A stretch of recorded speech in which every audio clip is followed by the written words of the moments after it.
Нэг үг байд юм билээ. Хүний орчныг өөрчлөх юм бол хүний сэтгэлгээ өөрчлөгддөг гэж. Хэсгийн ахлагч нараа маш их судалгаа явуулж байгаа. За судалгаа явуулахдаа айлуудаа бас санамжтай зөвлөмж өгүүлж байгаа. За миний бие энэ удаа сонгогдож Улаанбаатар орон сууцчлалт гэж нэг шинэ кампани байгуулагдаад тэрний гүйцэтгэх захирлаар ажиллаж байгаа. За энэ кампани бол гэр орооллын дахин төлөвлөлт энэ ашиглалтын шаардлага хангахгүйгээр дээр юм барилгууд байдгийг шүү дээ, тийм ээ. Энэ хуучны 40 мянгатын барилгууд байдаг шиг. Энэ барилгуудыг дахин шинчилж барьдаг ийм одоо аж ахуйн чанартай хүний амьдрал ойрхон ийм ажил байна. Иргэдийн амьдрах орчныг сайжруулах зорилготой ийм кампани гэж ингэж та бүхэн маань ойлгож болно.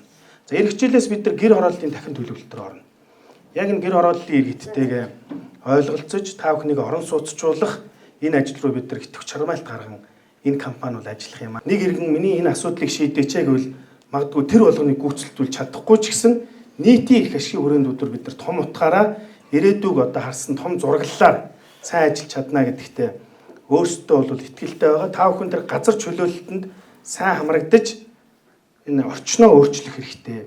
Ирээдүйн хүүхдүүд ая тухтай сайхан амьдрах юм бол тэндээс энэ бүх юмны өөрчлөлт эхэлнэ гэж ингэж үздэг юм бэл. Харин энэ үйл явцыг иргэд та бүхэн маань гацаалгүйгээр сайн үргэлжлүүлээсэй л гэж бидний хувьд бол ингэж хүснэ. Бид бүхэн өөрсдийн одоо чадах хэмжээнд эрх мэдлийн хүрээнд та бүхэнтэй хамтран ажиллах болно. За ингээ өгөөд төвчлээ. Баярлалаа та бүхэнд. Үйл хөдлөлийн гэрчлэгээ аваагүй хүмүүс байдаг тийм. Кадастрын зураг дээр байшин саваа оруулаагүй хүмүүс байдаг. Эзэмших гэрчлэгээтэй байдаг, эзэмшихээ өмчлөх болгоогүй байдаг. Хамтран өмчлөгч байдаг юм уу, эзэмшигч байдаг юм тэрийг асуулаагүй наанцаа ингээ зөндөө асуудлууд байдаг.